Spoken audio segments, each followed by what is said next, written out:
Hello friends, तर आपण या व्हिडिओमध्ये UPSCचा पेपर पाहूयात महाज्योतीचा मागच्या वेळेस झालेला 2023 सेट 4. फर्स्ट क्वेश्चन पहा. 2023 मधील स्मार्ट इंडिया हॅकॅथॉनच्या 6व्या संस्करणाची सुरुवात कोणत्या केंद्रीय मंत्रालयाने केली? शिक्षण मंत्रालय.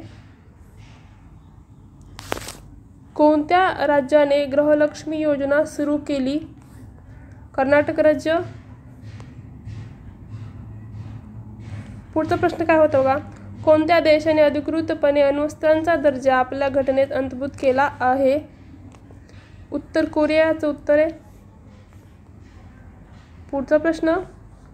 कोणत्या देशाने भारत आणि इतर 6 देशांसाठी व्हिसा मुक्त प्रवेशाची घोषणा केली? श्रीलंका. Next question. भारताच्या अध्यक्षतेखाली G20चे स्थायी सदस्य कोण होते? African Union. यावेळेस विचारू शकतात ते. G20 वरती क्वेश्चन येईल. Next question. लोकसभा अध्यक्ष ओम बिर्ला यांनी दिल्लीतील 9व्या P20 अध्यक्षपदानंतर P20 अध्यक्षपद कोणत्या देशाला सुपूर्द केले? ब्राझील देश.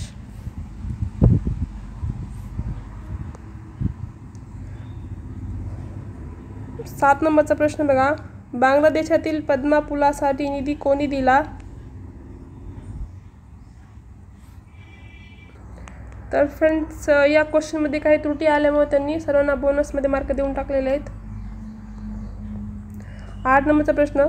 गाझा येथून 5,000 रॉकेटचा मारा झाल्यानंतर कोणत्या देशाने युद्धस्थिती घोषित केली?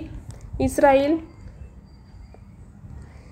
सप्टेंबर 2023 मध्ये कोणत्या देशाने आपली पहिली स्वदेशी पाणबुडी हायकूनचे अनावरण केले? तैवानने केले. पुढचा प्रश्न. पाकिस्तानमध्ये पुढील सार्वत्रिक निवडणुका कधी होणार आहेत? चालू घडामोडीचा क्वेश्चन होता.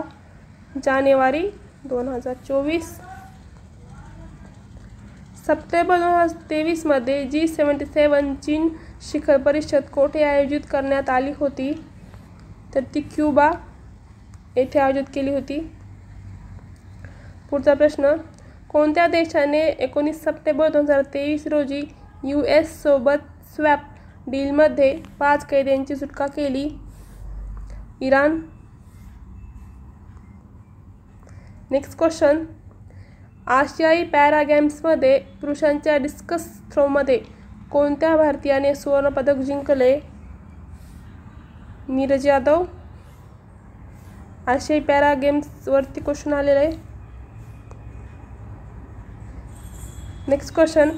बंगालच्या उपसागरात निर्माण झालेल्या हेमून चक्रीवादळाला कोणत्या देशाने नाव दिले आहे? इराण देशाने नाव दिलेले होते.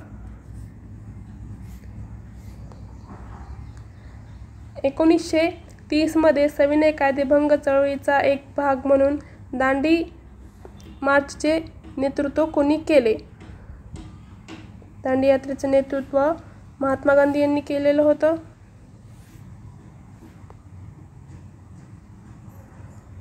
रॉलेट कायदा केव्हा संमत झाला? तो 1919ला संमत झाला होता. Next question. 1857 मध्ये भारतीय स्वातंत्र्याच्या पहिल्या युद्धाची सुरुवात कोणत्या घटनेने झाली? तर ती शिपाई बंड या घटनेने 1857 मध्ये भारतीय स्वातंत्र्याच्या पहिल्या युद्धाची सुरुवात झाली. पुढचा प्रश्न बघा. बलबन ही पदवी कोणी धारण केली होती? उलुग खान यांनी धारण केली होती ही पदवी. Next question.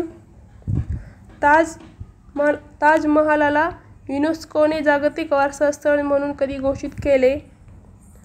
तर ते 1883ला केलं होतं. युनेस्को वारसा स्थळावरती क्वेश्चन आहे बघा.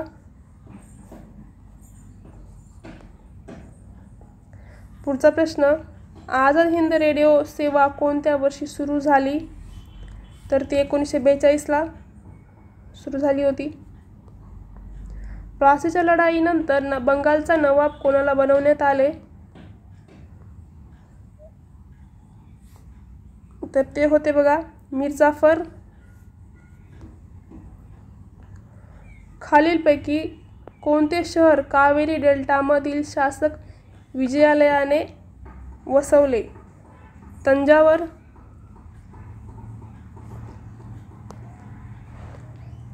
प्लासीच्या लढाईवरती क्वेश्चन आहे बघा. प्लासीची लढाई कोणत्या वर्षी झाली? तर 1757 मध्ये झाली होती. 1757. Next question. 1885 ते 1905 या काळात काँग्रेसवर वर्चस्व गाजवणाऱ्या भारतीय राष्ट्रीय काँग्रेसच्या सुरुवातीच्या राजकीय नेत्यांना असे म्हणतात. काय म्हणतात असा प्रश्न येतो. तर त्याला म्हणतात द मॉडरेट असं म्हणतात. The moderate. नेक्स्ट क्वेश्चन बघा. सुरतची फाळणी कधी झाली? तर ती 1907 मध्ये झाली. पुढचा प्रश्न काय विचारला होता. खालीलपैकी कोणते पुस्तक जेम्स मिल यांनी लिहिले आहे? तर त्यांनी ब्रिटिश भारताचा इतिहास हे बुक लिहिलं होतं जेम्स मिल यांनी. Next question. बंगालची फाळणी कोणत्या वर्षी झाली? तर ती 1905 मध्ये झाली बंगालची फाळणी.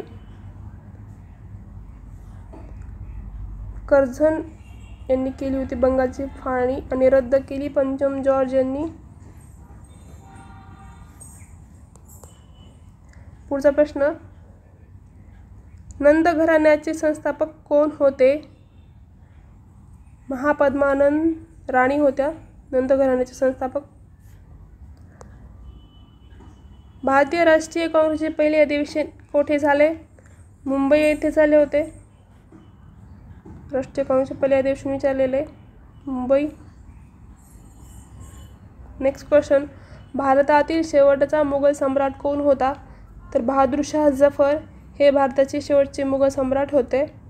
ठीक आहे. तर या व्हिडिओमध्ये आपण टोटल 30 क्वेश्चन्स घेतलेले आहेत.